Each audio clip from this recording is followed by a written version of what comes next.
Welcome, my dear students. How are you? I hope you all are good and fine and you all are doing well. My dear students, in last video we discussed how to represent root 2 on the number line. And in this video we will represent root 3 on the number line. It means we will show how to represent root 3 on the number line. My dear students, for representation of root 3, firstly we will represent root 2 on the number line. Then I will tell you, firstly I will give the roughly idea why we represent firstly root 2. Then with the help of root 2 we will represent root 3 on the number line. Okay, this is a number line. This is a number line. Firstly I draw a number line. Okay, this is 0, 1, 2, -1. Okay, number line. Firstly let this point be A and this point be B. I take yesterday that this point B and B, and at point B it means 1 पर मैंने क्या किया था, 90 degree का angle draw किया. Okay, and from B I draw an arc of 1 unit. मैंने 1 unit की arc draw की थी. Then if I join A and that point C, मैंने A और C को ज्वाइन किया था. देखो ये परपेंडिकुलर भी बनना है, बेस भी बनना है, तो हमारा ये हाइपोटेन्यूज क्या आया था, √2, because this is a right angle triangle, and in the right angle triangle if we know the base and the perpendicular we can find the measurement of hypotenuse. ये भी 1 है, AB का डिस्टेंस और BC का distance भी 1 है, तो 1 का स्क्वायर प्लस 1 के स्क्वायर का अंडर रूट क्या होता है, √2. ओके, तो अब मेरे पास √2 की मेजरमेंट है. इस मेजरमेंट को मैंने मेजर किया और इसके ऊपर मैंने आर्क ड्रॉ की. वही सेम मेजरमेंट को मैंने नंबर लाइन पर ड्रॉ किया. That means this is my point D and this D represent √2 on the number line. अब ये रिप्रेजेंट करता है √2 को, क्योंकि मैंने इसी मेजरमेंट को नीचे तक लाई थी और मैंने ये मेजर किया. ठीक है ना. Now my dear students, AD क्या शो कर रहा है, ये AD शो कर रहा है √2. A और D की लेंथ कितनी है, √2. अब देखो D पर क्या करना है, यहां तक हमें कल किया था √2 को रिप्रेजेंट किया था. अब आफ्टर रिप्रेजेंटेशन ऑफ √2 मैंने क्या किया, D पॉइंट पर फिर 90 डिग्री का एंगल ड्रॉ किया. At point G I draw an angle of 90 degree. तो मैंने D पर फिर 90 डिग्री का एंगल ड्रॉ किया. ठीक है, ये मैं D पर, और फिर मैं D पर कंपास रखूंगी और 1 सेंटीमीटर की आर्क को फिर कट करूंगी. This is my point. ठीक है, अब देखो बेस कितना है, √2, लेंथ कितनी है, 1. Let this point be E. ठीक है ना. Now check here, if base means AD equal to √2 and DE perpendicular कितना है, 1, then I can find the AE. तो मैंने AE को ज्वाइन किया, मैं AE की मेजरमेंट निकाल सकती हूँ. This is my hypotenuse. AE my hypotenuse. Hypotenuse क्या होता है, बेस का square plus perpendicular square and under root of all this. Okay, under root of 2, क्योंकि √2 का स्क्वायर 2 होता है, प्लस 1, दैट मींस √3. तो अंडर रूट का स्क्वायर कितना आ गया, √3. ठीक है ना. अब ये जो हाइपोटेन्यूज है ये कितनी आई है, √3. तो इस हाइपोटेन्यूज के प्लेस पर आपने क्या लिखना है, √3. Now my dear students, we have the measurement. अब हमारे पास एक लेंथ है √3 की. A और E लेंथ √3 की है. इस √3 की लेंथ को मैं मेजर करूंगी कंपास से और नंबर लाइन पर वही कट कर दूंगी. ठीक है ना. तो √3 को लेंथ को मेजर किया और नंबर लाइन पर मैंने एक आर्क ड्रॉ की. That point represent √3 on the number line. That F point represent. Okay, so to representation of √3, firstly we have to represent √2 and after this we will represent √3. Okay, let's discuss all these points. Now my dear student, this is a number line and firstly we have to write here 0, 1, 2, -1 and -2. Okay, now at point 0 take a point A and at point 1 take a point B. यही लिया था. अब AB की क्या measurement है, 1. Now at point B draw an angle of 90. ये हम काम कर रहे हैं, वर्क कर रहे हैं to represent firstly √2, because हमें रिप्रेजेंट करना है √3 को, and to represent √3 we have to represent √2. so firstly हम यहाँ करेंगे B पर क्या बनाएंगे, 90 डिग्री का एंगल. so जो N angle of 90 degree at point B. तो मैंने B पर क्या किया, 90 डिग्री का एंगल ड्रॉ किया. Okay, this is my first 60 degree line.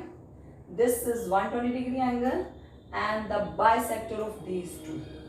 Okay, and now join these 2 points.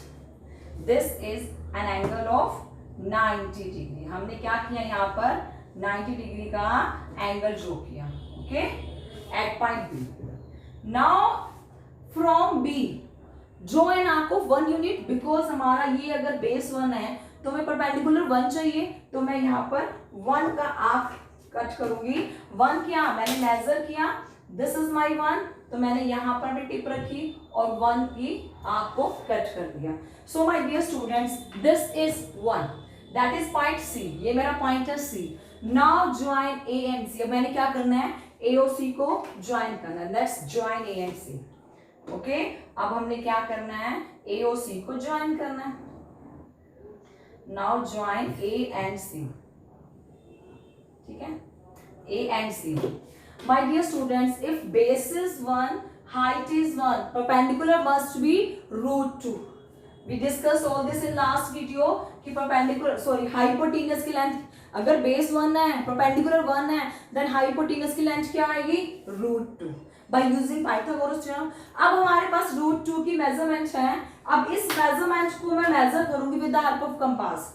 So take O as center and OC as radius, or we can take measure the length of AC and cut an arc on the number line. मैंने number line पर एक arc cut की, ठीक है ना.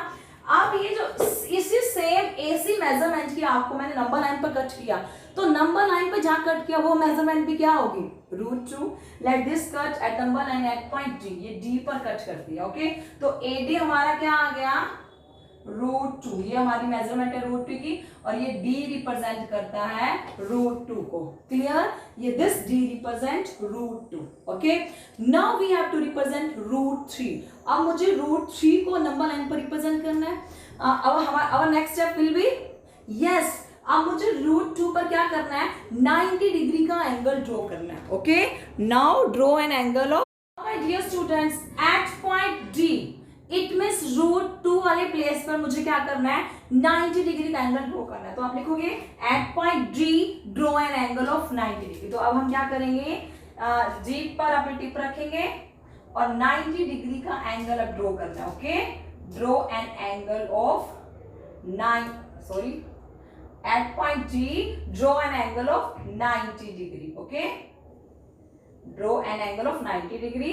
This is our 60 degree angle, 120 degree angle, and bisector of 60 and 120 means 90 degree angle. Now join these two lines. Okay, now join these two lines, D and this line. Okay,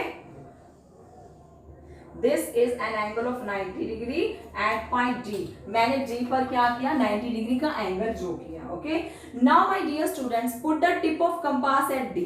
अब मैं tip को D पर रखूंगी और 1 unit की मैंने arc cut करनी है. ठीक है, तो 0 से B मेरा 1 यूनिट था, तो मैंने 0 से B को मेजर किया.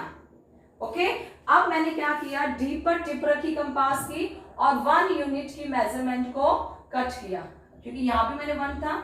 This is also 1 unit. ठीक है, आप क्या करेंगे, let this 1 unit, this point B E. ये मेरा पॉइंट क्या है, ई. नाउ ज्वाइन ए ई.